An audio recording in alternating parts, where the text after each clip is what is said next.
महर्षि वेदव्यास जी ने जब श्रीमद् भागवत महापुराण की रचना की तो सर्वप्रथम मंगलाचरण किया। हमारे ऋषियों के, हमारे महात्माओं के एक एक आचरण से हमें कितनी सुंदर शिक्षा मिलती है। हमारे ऋषि मुनियों के, महात्माओं के एक एक आचरण इतने शिक्षाप्रद हैं कि उनसे हमें बहुत कुछ सीखने को मिलता है। हमारे ऋषि मुनि महात्मा इतने श्रेष्ठ थे और श्रेष्ठ लोगों का जो आचरण होता है, उनके जो क्रियाकलाप होते हैं, उनका हमें अनुवर्तन करना चाहिए। गीता में भगवान ने कहा है कि यद्यदाचरति श्रेष्ठः तत्तदेवेतरो जनः स यत् प्रमाणं कुरुते लोकस्तदनुवर्तते। यद्यदाचरति श्रेष्ठः, श्रेष्ठ व्यक्ति जो आचरण करता है, श्रेष्ठ जन, हमारे गुरुजन, हमारे श्रेष्ठ लोग, हमारे माता पिता, श्रेष्ठ लोग जो भी आचरण करते हैं, उनका जो आचरण होता है, उनका जो व्यवहार होता है, उसका हमें अनुकरण करना चाहिए, उसका हमें अनुवर्तन करना चाहिए, उसी को हमें फॉलो करना चाहिए।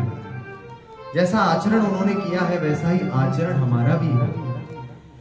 हमारे ऋषि मुनियों ने जैसा आचरण किया, उनका जो आचरण था, उनके जो क्रियाकलाप थे, उसे अपने जीवन में उतारने का हमें प्रयास करना चाहिए। बड़े बड़े भक्तों ने जो आचरण किया, बड़े बड़े भक्तों ने, बड़े बड़े ऋषियों ने जिस आचरण के द्वारा, जिस क्रियाकलाप के द्वारा भगवान को पा लिया, उसी क्रियाकलाप के द्वारा, उसी आचरण के द्वारा हम भी भगवान को पा सकते हैं। उसी मार्ग को हमें फॉलो करना है। कहते हैं ना, महाजनों ये न गता स पंथा। भगवान को प्राप्त करने का मार्ग क्या है? भगवान को प्राप्त करने का सही रास्ता क्या है? बोले श्रेष्ठ लोगों ने, बड़े बड़े भक्तों ने जिस मार्ग को चल करके भगवान को पाया है, उसी मार्ग पे चल करके भगवान को पाया जा सकता है।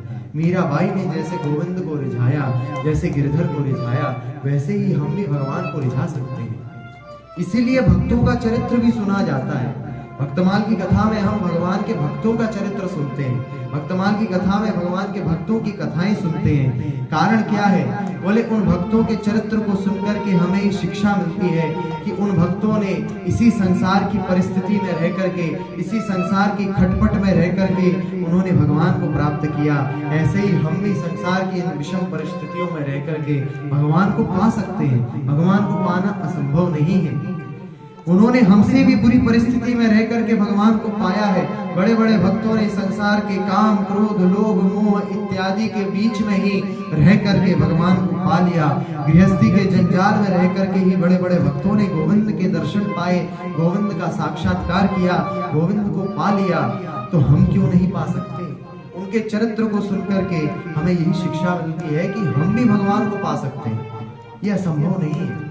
इसलिए श्रेष्ठ लोगों के आचरण का अनुकरण करना चाहिए। वो जैसा हमें शिक्षा देते हैं, उसका वैसा ही हमें पालन करने का प्रयास करना चाहिए। पूज्य प्रेम नारायणाचार्य जी महाराज की ऐसे ही दिव्य प्रवचनों का आनंद लेते रहने के लिए चैनल को सब्सक्राइब करें। नई वीडियोस की नोटिफिकेशन से सर्वप्रथम प्राप्त करने के लिए बेल आइकन को दबाएं। डिस्क्रिप्शन में दिए गए लिंक्स के द्वारा पूज्य महाराज श्री को सभी सोशल मीडिया प्लेटफॉर्म्स पर फॉलो करें। पूज्य प्रेम नारायणाचार्य जी महाराज का ये दिव्य संकल्प है कि श्रीमद् भागवत कथा एवं श्रीमद् वाल्मीकि रामायण कथा के माध्यम से शास्त्रों का ज्ञान जन जन तक पहुंचाया जाए। महाराज श्री के इस दिव्य संकल्प में आप भी श्रीमद् भागवत कथा एवं वाल्मीकि रामायण कथा का आयोजन करा करके सहयोग कर सकते हैं। पूज्य महाराज श्री से श्रीमद् भागवत कथा एवं श्रीमद् वाल्मीकि रामायण कथा करवाने हेतु दिए गए नंबरों पर संपर्क करें।